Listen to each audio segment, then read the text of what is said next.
Hello વિદ્યાર્થી મિત્રો, ચાલો તો આજે આપણે ધોરણ 4 માં તોરણ પાઠ્યપુસ્તકમાં લેસન નંબર 7 અંબાજી ભણવાના છે. એ રાહી જે છે એ કહે છે, લાલુ તને આરાસુરી અંબિકા વિશે ખબર છે? રાહી એને ક્વેશ્ચન કરે છે કે આરાસુરી અંબિકા વિશે તને થોડી ઇન્ફોર્મેશન છે? ત્યારે લાલુ કહે ના. ત્યારે દાદા કહે ચાલો આજે આપણે આરાસુરી અંબિકાના પ્રવાસે જઈએ. ત્યારે બાળકો ખુશ થઈ જાય છે અને આજે આપણે એવી જ રીતના જે લેસન શીખવાના છે એ આરાસુરી અંબિકાના લેસન. હેલો વિદ્યાર્થી મિત્રો, ચાલો લેસનની શરૂઆત કરીએ. લેસનનું નામ છે અંબાજી.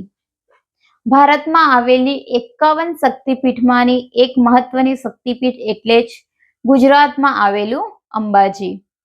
પૌરાણિક કથા મુજબ ભગવાન શિવજી અને માતા પાર્વતી સતીના વિવાહ થયાના થોડા જ સમય બાદ સતીના પિતા એટલે જ કે માતા પાર્વતીના પિતા રાજા દક્ષ જે હતા એ એક મોટું યજ્ઞનું આયોજન કરે છે.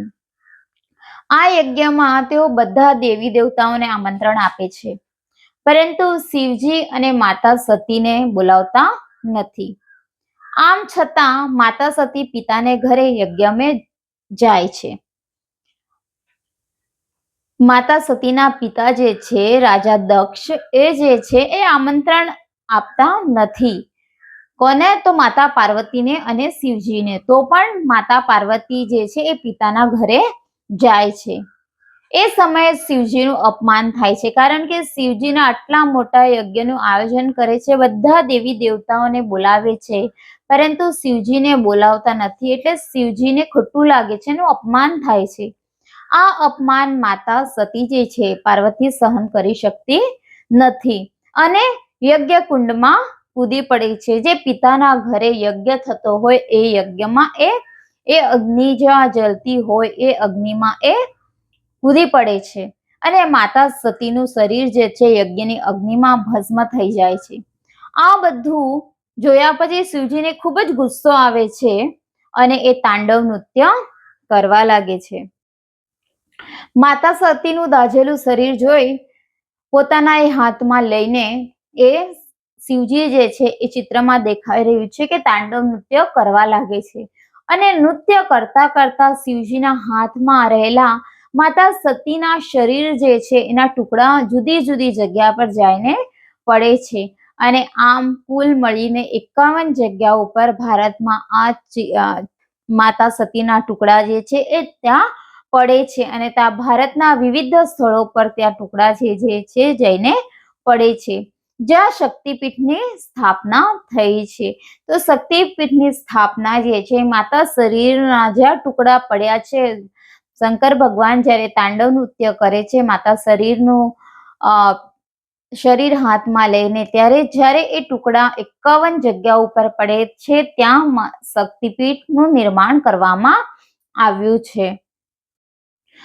માતા સતીનું હૃદય જે સ્થળે પડ્યું એ જગ્યાએમાં અંબાજી મંદિરની સ્થાપના કરવામાં આવી છે અને આ મંદિર જે છે ઉત્તર ગુજરાતના બનાસકાંઠા જિલ્લાના દાતા તાલુકામાં આવેલું છે. આ મંદિરે જવા માટે અમદાવાદથી 184 કિલોમીટર દૂર આવેલું છે આ મંદિર. આ મંદિરને આરાસુરી અંબાજી તરીકે પણ ઓળખવામાં આવે છે. આ પવિત્ર મંદિરમાં માતાજીની મૂર્તિ કે છબીની પૂજા કરવામાં આવતી નથી, પરંતુ અહીં શ્રી યંત્રની પૂજા કરવામાં આવે છે. આ યંત્રનો પ્રભાવ એટલો શક્તિશાળી છે કે કોઈ તેને ખુલ્લી આંખે એકધારું જોઈ શકતું નથી, તેથી આંખે પાટો બાંધવો પડે છે.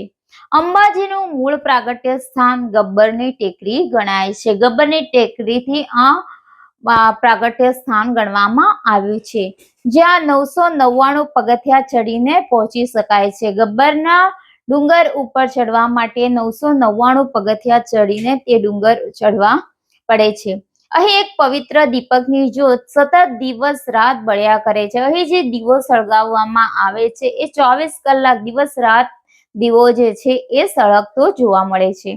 અહીં કાળ ભૈરવની ગુફા પણ આવેલી છે. દર વર્ષે લાખો ભક્તો માં અંબાજીના દર્શન કરવા માટે અહીં આવે છે અને પૂનમના દિવસે અહીં સૌથી વધુ ભીડ જોવા મળે છે, કારણ કે ભાદરવી પૂનમ હોય અને અંબાજીના ત્યાં મોટો મેળો ભરાય છે.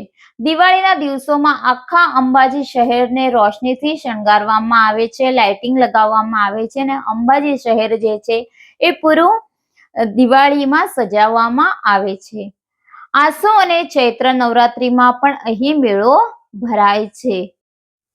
અંબાજીની નજીકમાં અનેક જોવાલાયક સ્થળો છે, જેવી રીતના કુંભારિયા જૈન મંદિર છે, કામાક્ષી દેવી મંદિર પણ ત્યાં આવેલું છે, કૈલાશ ટેકરી, કોટેશ્વર મહાદેવ મંદિર, માનસરોવર જેવા અનેક ધાર્મિક સ્થળો ત્યાં આવેલા છે.